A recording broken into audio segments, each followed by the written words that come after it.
Bueno, y el tema principal de esa noche, retención de líquidos, síntomas, medidas preventivas. Hora 23 salió a las calles para preguntar a la población qué conocimiento tienen acerca de la acumulación de líquido en el cuerpo. Estas son las respuestas.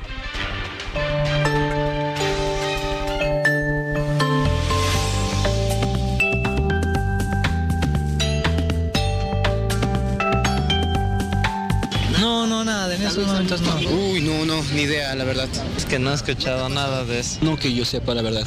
Tal vez has escuchado hablar en la universidad, un poco me suena, pero la verdad no sabía bien, digamos, la información. Y es que también se la conoce con los nombres de hidropesía y endema. Se da cuando una persona retiene líquidos en los tejidos del organismo, provocando inflamaciones en diferentes partes del cuerpo. Porque no funciona muy bien los riñones. Le dan un tratamiento, que le dan unas pastillas para que tome y complete un tratamiento completo, y si no completa, no se cura. Tema con el aparato de la vejiga, abstinencia, por ejemplo, tienes problemas digestivos. Realmente siempre estaban con hinchazón, que lo más recurrente, creo, ¿no? Con este problema. Suelo escuchar que en la parte del vientre, el estómago, todo eso. La vesícula, no sé si tiene alguna relación, pero...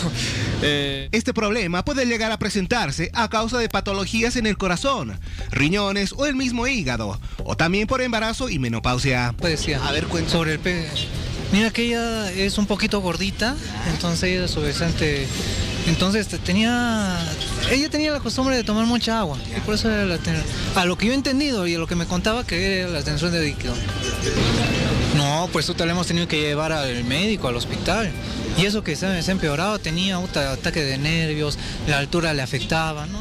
Esta acumulación de líquidos en el cuerpo por lo general se observa más en el abdomen, tobillos, muñecas, brazos y cuello, generando malestar a quienes la padecen. Asimismo, si la cantidad de líquido retenido es elevada, se producen trastornos en el funcionamiento del corazón y de los pulmones.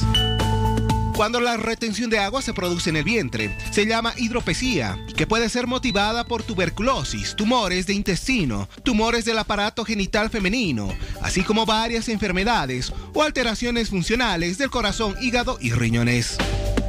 Por otro lado, cuando la acumulación de líquidos se da en pies y piernas, se llama endema y se caracteriza por una hinchazón típica, aunque sin dar origen a dolores de ningún tipo, ni alterar el color habitual de la piel. Son causas determinantes de esa condición las mismas que originan la hidropesía, es decir, trastornos circulatorios, enfermedades del corazón, riñones e hígado, deficiencias de vitaminas y mal funcionamiento de la tiroides.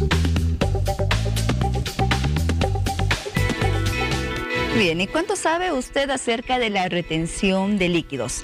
Si no sabe mucho, esta noche tenemos como objetivo despejar todas sus dudas e informarle respecto a este tema, y lo vamos a hacer con un especialista que, ya les adelanto, tiene un amplio currículum. Vamos a centrarnos en lo más destacado del reconocido doctor que nos acompaña esta noche. Es el doctor Hugo Badani. Él es médico internista, nefrólogo, con especialidad en la Fundación Jiménez Díaz de Madrid.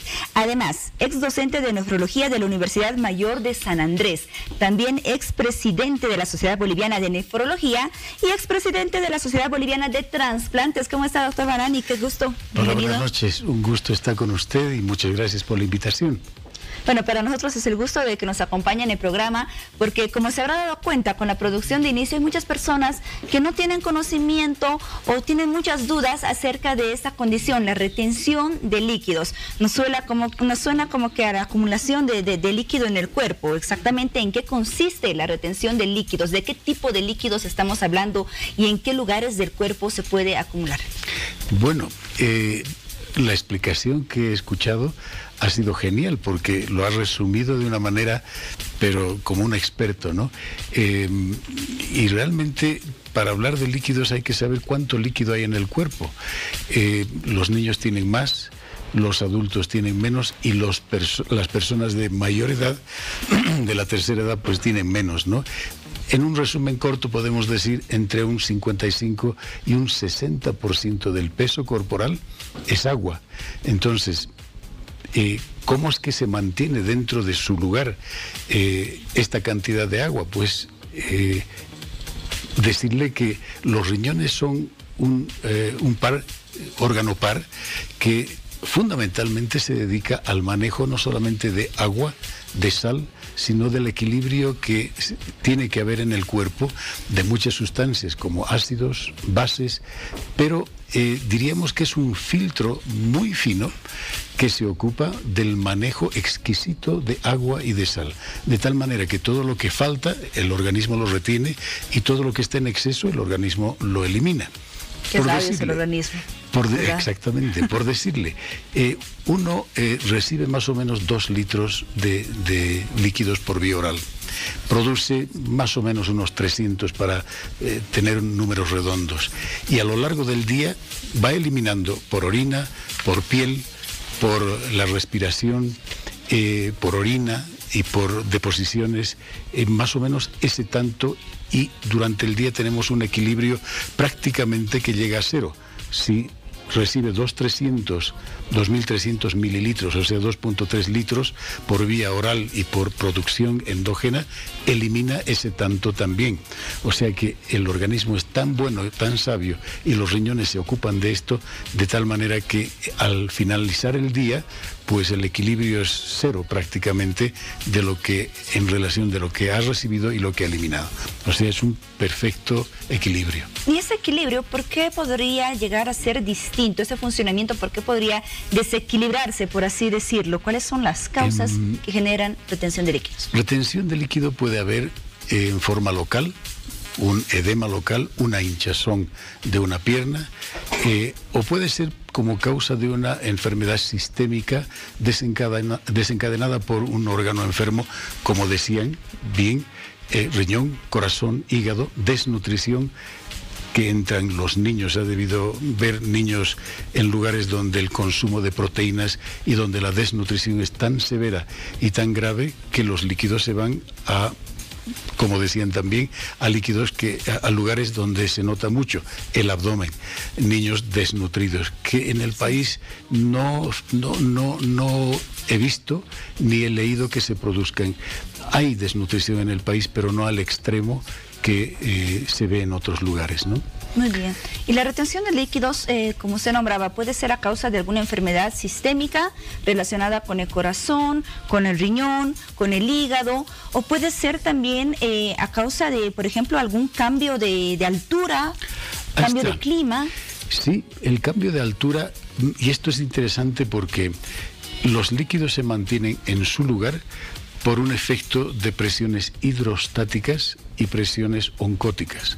Es decir, la fuerza que mantiene el equilibrio fundamentalmente está por las proteínas que hay en sangre, ¿no? Hay una fórmula muy compleja, pero a la vez se puede explicar. Si las proteínas están en valores normales, el líquido se mantiene dentro de su lugar, o sea, dentro de los vasos sanguíneos, ¿no? Pero cuando esa alteración hidrostática, cambio de altura, se modifica, entonces hay un cambio para compensar y se vasodilatan especialmente las venas. Por eso es que ese líquido, al vasodilatar las venas, pasa a un lugar que no es el habitual. Por cambio de presiones hidrostáticas, pasa el líquido a las piernas, a los pies, cuando uno hace un viaje largo, cuando uno cambia de una altura como la nuestra a un nivel del mar. Eso habitualmente va acompañado de un cambio de temperatura también. Entonces los líquidos pasan a un tercer espacio que es el anormal, digamos, ¿no? ¿Y ese tipo de retención de líquidos por cambio de altura, por cambio de clima, es peligroso? Suele ser muy limitado. Suele ser en lugares más declives, en los pies, o si uno está echado en la parte más baja del cuerpo, o sea, en la parte posterior, dorsal, lumbar y en los miembros inferiores. Es muy transitorio, se resuelve con un poco de dieta. Mucha gente que viaja ya lleva un diurético suave para ir eliminando durante el día, ¿no? En cambio, el otro tipo de retención de líquidos, que puede ser incluso a causa de enfermedades sistémicas, si usted lo mencionaba, sí necesita prestar mayor atención, ¿cierto? Es importante identificar esa diferencia entre ambos. Hay que saber, cuando se trata de una enfermedad sistémica, qué órgano es el que está desencadenando el edema, y ahí entramos a lo que decían a un principio en la explicación. Puede ser el corazón, puede ser el hígado, puede ser los riñones, pueden ser medicamentos que está recibiendo, puede ser la tiroides también que está en disfunción. O sea, mediante el laboratorio, mediante signos, mediante el interrogatorio, uno va dirigiendo el estudio para finalmente llegar a cuál es el órgano que está enfermo y plantear, además del diagnóstico, una terapéutica y una solución que en lo posible sea definitiva, ¿no? De inicio eso es importante, el diagnóstico para una persona que no cambió de clima, no viajó, no cambió de altura. ¿Qué síntomas, qué signos deberían alertarle de que podría estar sufriendo retención de líquidos? Desde el interrogatorio es muy importante, porque uno comienza con el preguntar al paciente qué antecedentes ha habido, qué enfermedades ha tenido, qué síntomas han comenzado a incomodarlo o a llamarle la atención. Si es el corazón, habrá un tipo de edema que es diferente, que es, por decirlo, a lo largo del día, a lo largo del caminar, al pasar las horas, va aumentando el líquido en los lugares más declives, en las piernas. El edema que es de origen renal suele ser más bien cuando uno despierta y anota la carita hinchada, los ojos que le cuesta abrir los párpados porque nota que el edema está ya localizado en los párpados o en las manos o en las piernas, y a pasar el día, al transcurrir las horas, suele ir disminuyendo el edema porque se van removiendo. Es interesante también que el edema o el líquido que está en un lugar no habitual, una vez que el paciente está echado en cama, comienza a remover los líquidos y comienza a aumentar el volumen urinario. Y eso también llama la atención, porque habitualmente uno se acuesta a cierta hora de la noche, 11, 12 de la noche, se levanta a las 7 de la mañana y va a miccionar. Pero cuando los edemas se van removiendo, el paciente nota que aumenta la frecuencia miccional durante la noche. Diferente es un paciente con una próstata grande que va aumentando la frecuencia miccional, pero esa es otra cosa, no es edema, esa es la próstata que está causando otro tipo de problema a nivel local vesical, de vejiga urinaria, ¿no? Muy bien, entendemos que son varios órganos que podrían estar comprometidos y generar lo que es la retención de líquidos. Tomando en cuenta que son múltiples, podríamos hacer un resumen solamente para tener un poco más de conocimiento acerca de los posibles tratamientos para la retención de líquidos. Bien, hay desde el tratamiento dietético, de la actividad física y de medicamentos, ¿no? Es muy frecuente el consejo dietético referido a la disminución del aporte de sal, porque una de las manifestaciones del edema puede ser la hipertensión arterial. La hipertensión arterial que por sí causa daño en diferentes órganos. Entonces, hablamos de un cambio de dieta, hablamos de un cambio de tipo de actividad habitual. Un paciente que está en reposo notará que el edema se va a los lugares más bajos, más declives del cuerpo. Y finalmente, medicamentos que son los diuréticos. Hay diuréticos de acción corta y fuerte, que llamamos los diuréticos de asa, que es como la furosemida. Hay diuréticos que actúan en forma más larga a lo largo de las 18 horas que tienen actividad, como los diuréticos tiazídicos. Hay diuréticos que son mixtos, que van ahorrando potasio para evitar los calambres que vienen con el uso de los diuréticos. Entonces, todo dependerá del órgano que está enfermo desencadenando el edema para poder aconsejar, ¿no? Pero tal vez en forma global esas son las medidas más básicas, digamos, para evitar que vaya acumulando más líquido, ¿no? Sal, agua, puede ser restricción de líquidos en un momento determinado si hablamos de un órgano enfermo, específicamente el riñón. El riñón, cuando comienza a entrar en déficit funcional, a un principio no distingue noche de día, y la orina es igual de noche que de día en cuanto a volumen. Pero una vez que va disminuyendo la función renal, ya le cuesta desembarazarse del líquido extra y comienza a ser un edema más notorio, ¿no? Muy bien, gracias por toda esa orientación, doctor. Respecto a lo que nos comentaba, el tema de los diuréticos, justamente tenemos una consulta que nos llega a través de las redes sociales. Contigo, Piti. Así es, Paula, nos llega una consulta y nos escribe Sender Alarcón. Tengo una duda sobre el jugo chupa panzas, dice, que contiene tallo de apio, rodajas de piña, un tallo de jengibre y manzana verde en una sumidora. Soy personal trainer. Lo tomé por 15 días y me ayudó a perder 3 kilos sin dieta, solo tomándolo en ayunas y antes de dormir. Si su especialista puede explicar cómo funciona o qué es lo que hace ese jugo, se los agradecería. Doctor, ¿cuál es la respuesta? Es interesante. No es muy fácil explicarle porque es una mezcla de varias sustancias. Y usted sabe que muchos de los medicamentos están extraídos de las hierbas que están estudiadas y son efectivas.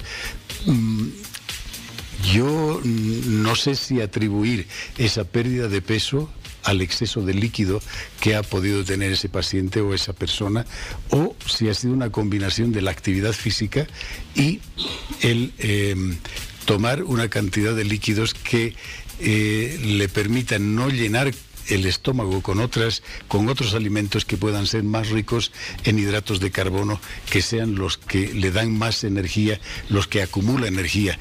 Y yo no creo que el tomar un jugo mezcla de varias sustancias sea o tenga un efecto que haga perder hidratos de carbono, energía y líquidos a la vez, ¿no? Muy bien, doctor, gracias. Continuamos con más preguntas, Piti. Muchas gracias, doctor. Tenemos una consulta más. Nos escribe Alejandra Mendizábal y nos dice, una consulta, ¿cómo podemos bajar de peso si estamos con anticonceptivos? Y esto provoca retención de líquidos. Esa es la consulta para usted, doctor. Bien, los anticonceptivos tienen un efecto hormonal que producen retención de líquidos y es conocido el hecho, ¿no? Cuando esto es muy frecuente, se aconseja un cambio de tipo de anticonceptivos. Pero si por algún motivo no puede cambiar de anticonceptivo, pues sí puede utilizar un diurético suave, como el que decía, de una acción más larga, no tan corta, no tan severa, que no produzca bajada de la presión arterial.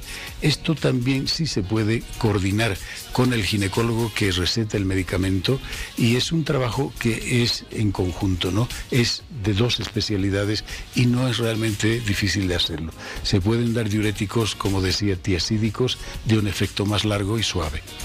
Muy bien, ya que hablamos un poco del tema de mujeres, ¿somos las mujeres las que podemos tener o ser más propensas a la retención de líquidos, doctor? ¿Sí? ¿No? ¿Por qué? Bueno, usted sabe que el ciclo hormonal de la mujer es muy distinto en diferentes etapas en los días del periodo hormonal. En cierto momento, cuando hay una turgencia de los órganos femeninos, es prácticamente al finalizar el ciclo hormonal, cuando hay más turgencia, cuando hay más edema y cuando está cerca a producirse ya la menstruación.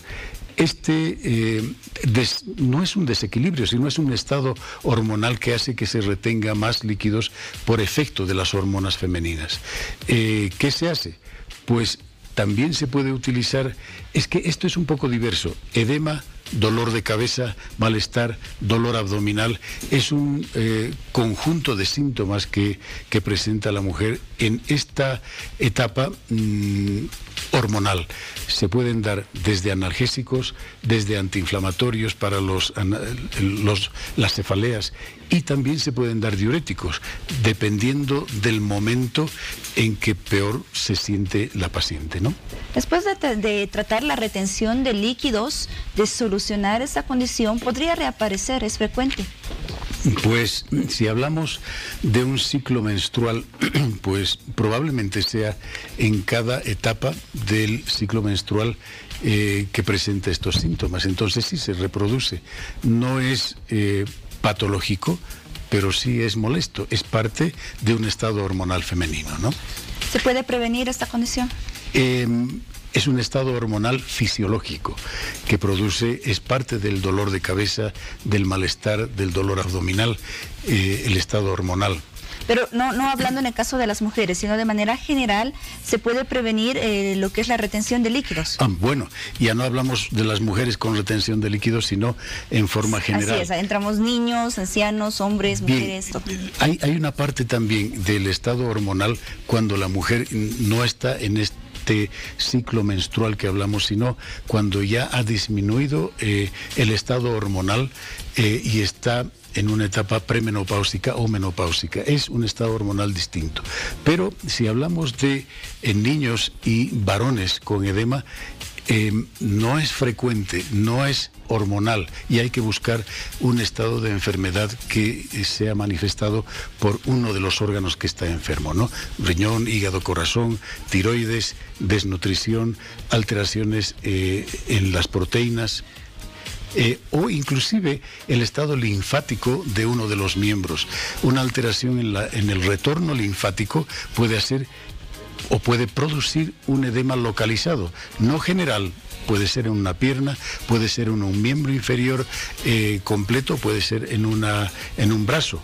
Por ejemplo, si una mujer ha tenido una cirugía de mama, muchas veces en ese esfuerzo de limpiar todo el órgano que está dañado y el tejido que sea neoplásico o tumoral, se afecta el sistema de retorno linfático de ese miembro superior y se produce edema. Es un poco más difícil de resolverlo porque ya es un órgano que ha sido tocado en su retorno linfático hacia el sistema circulatorio. Sin duda. Doctor, ¿qué tan relacionado puede estar el sobrepeso o la obesidad con la retención de líquidos? Bueno, aquí entra un juego también entre proteínas, sal, líquidos y grasa.